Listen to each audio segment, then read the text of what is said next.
Up Here Studios in Oklahoma City. This is an OU update. I'm Jenny Carlson. The Sooners are now headed towards Big 12 play on the hardwood, and Ryan Aber joins us on the phone to give us a little bit of a Big 12 preview. Ryan, obviously we've seen the Sooners play. We've seen the competition in the Big 12.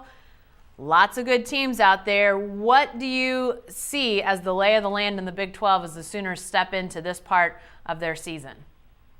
Well, it's a tough conference, no doubt about that. I mean, until last week, there were 7 teams ranked in the AP top 25, and the one that dropped out, TCU, did it without losing a game. So they're undefeated entering conference play. So it's a deep conference. I think everybody expected that, though, this year, so that's no surprise. But it'll be interesting to see how this league plays out really from the start here when Big 12 play opens on Saturday. Well, definitely so. And I'm curious for the Sooners as they try to win this league, maybe unseat Kansas, something that hasn't been done in over a decade, maybe beat out Texas, a team that looks really strong. Do you feel like there's an area that this team has to focus on, has to be mindful of to really have a chance to win this league? Yeah, I think it's just about holding on to the ball on the offensive end, and that starts with the point guard, Jordan Woodard. Woodard struggled early in the season with his assist-to-turnover ratio, wasn't being very mindful with the ball at times, and also was struggling in running the offense the way that they wanted it to be run now that they've got Tayshaun Thomas in there and trying to play from the inside out. But Woodard, after they got back from the Bahamas, has really locked down on that side of his game because they've had a lot of practice time. The last 4 games, I believe he's 25 assists to 5 turnovers. So if they can keep, obviously they're not going to keep that kind of production up, but if Woodard is able to run the offense and protect the ball, then this team has a very high ceiling.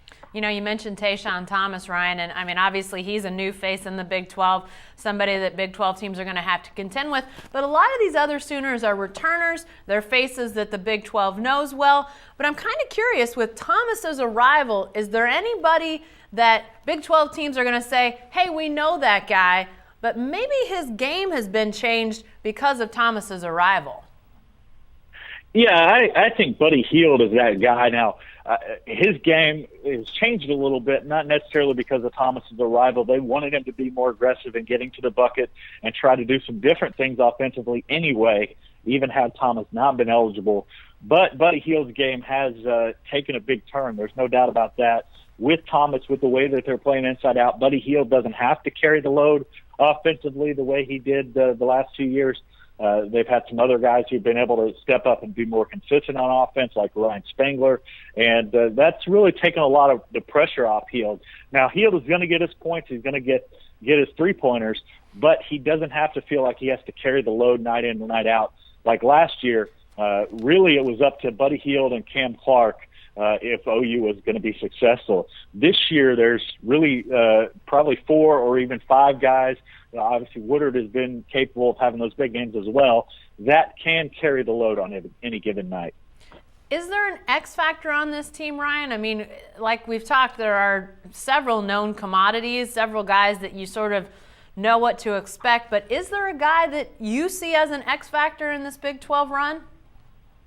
Yeah, I'd go with Isaiah Cousins. I think we've talked a lot locally about the job he's done on the defensive end, how he sets the tone there. He's getting a lot more national recognition for what he's done on that end of the floor. Certainly Big 12 coaches understand how key he is. But the X factor for me is Isaiah Cousins on the offensive end. His game has really bloomed over there, starting to hit a lot of shots. He's been a fantastic rebounder from the guard spot, and that's created some offense for him. So as Isaiah Cousins continues to improve on that end, I mean, you could be talking about him as maybe OU's best player overall by the end of the season. Interesting. Well, the Sooners open on Saturday against Baylor, a team that even in this loaded conference looks like a team that OU should beat. They'll be at home in Norman, so you got to take care of home court. But, Ryan, I'm curious, is there a stretch of games that, as you look at this Big 12 slate, you feel like will determine just how high the Sooners can climb? Yeah, I think I look in late January when they host Bedlam in Norman, and then they go to Kansas and to Baylor. I don't anticipate them losing to Baylor this weekend, but Baylor is a tough team, especially in Waco. That stretch could be a really defining one for this team. Now, the good thing is, looking at OU's schedule, it has a pretty good rhythm to it. They don't have just this brutal stretch of games, although Iowa State at Kansas State and at home against Texas in early February is probably about as tough as it gets for them. But in the Big 12 this year, there's not a whole lot of off nights. I think Texas Tech is a team that OU should be able to handle on both ends, but of course they lost to Texas Tech last year when they were a worse team. But with TCU being so much better this year, obviously Oklahoma State's a little bit down, but they're still dangerous.